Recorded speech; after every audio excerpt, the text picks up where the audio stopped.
Updated November 8, 2017 202,341 with telecommunications giant Optus securing the naming rights for the soon-to-be-completed Perth Stadium. The WA government has guaranteed itself an estimated $50 million in revenue over the next 10 years.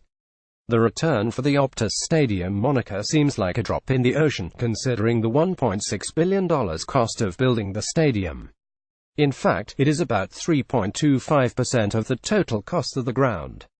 Public backlash has been swift on social media and from the opposition, with calls for the Perth aspect of the name to be retained in line with the likes of the Melbourne Cricket Ground, Sydney Cricket Ground and Adelaide Oval, venues synonymous with their home cities.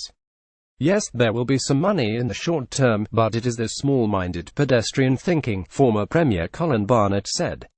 Anyone who travels knows that you don't go to England, you go to London. You don't go to the United States, you go to LA and New York, or in Europe, Paris. Perth is the brand that we need to promote, and this is giving up the brand and the value it needs. But the government is standing its ground, saying selling the naming rights in a deal which did not stipulate that the word Perth needed be included was necessary to increase the value of the agreement. There's a lot of things in the world we'd like, but unfortunately we have to sell the naming rights to be able to balance some of the budget, Sports Minister Mick Murray said. That'll go back into hospitals, that'll go back into sport even. A drop in the ocean of state debt. Western Australia's debt is forecast to hit $42 billion by 2020, so the argument could be made that every dollar helps in stopping that figure spiraling out of control. But while $50 million is a lot of money, it will barely make a dent in the state's debt. It's about 0.125% of the total. And where that money will be spent is unclear. The Treasurer said it's going straight into his coffers, so the Treasurer is very adamant that it should go to general revenue, Mr. Murray said. So now that the deal is done, just how does it compare to other naming rights deals around the country?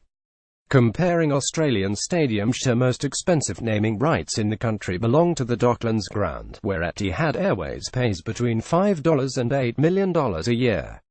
That is roughly on par with what Optus are reportedly paying for the naming rights to Perth Stadium. Stadium annual cost of naming rights deal: Subiaco Oval Paterson's $875,000, Melbourne Rectangular Stadium AMI $1,250,000, Sydney Football Stadium Allianz $3 million, Stadium Australia ANZ $4,500,000, Perth Stadium Optus $5 million, Docklands Etihad $5 million. Stadium Australia becomes the third most expensive ground for naming rights. ANZ secured its deal in 2008 for about $31.5 million over 7 years.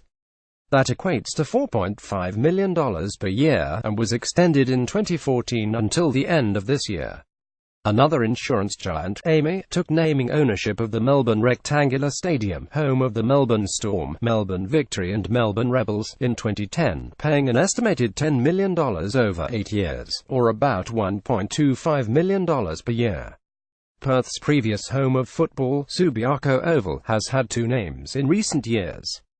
Paterson's Securities secured the initial naming rights when it paid $3.5 million over 4 years, or $875,000 per year, before the Fairfax-owned Domain Real Estate Service took over in 2015, a good deal locally, but not quite big league so in comparison with other grounds in Australia, the deal for Perth Stadium appears to be a good one for the state government, returning a substantial amount of money to the cash-strapped state at a rate equivalent to other venues.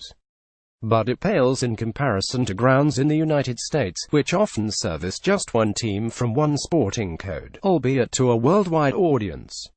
According to Forbes, insurer MetLife is paying $450 million over 25 years for the naming rights at the home ground of the NFL's New York Giants and New York Jets in New Jersey. That is a staggering $18 million, $23.5 million per year, dwarfing even the combined revenues for the 5 above-listed grounds. The 18,000-seat Phillips Arena, home of the Atlanta Hawks in the NBA, has the 13th largest naming rights deal in the U.S., at $185 million over 20 years. It equates to $9.25 million per year, substantially larger than any ground in Australia. But even those staggering amounts of money are dwarfed by the monstrous deal signed by Manchester City Football Club in 2011, with airline Etihad again splashing out. It was reported in The Guardian in 2011 that the airline would pay $600 million over 10 years, a mind-blowing $68 million per year. Back home, for purists who believe Perth should be in the name, there is a small silver lining. All international cricket matches at the venue will use the Perth Stadium moniker because of Cricket Australia's contractual obligations, which prevent stadium names being used.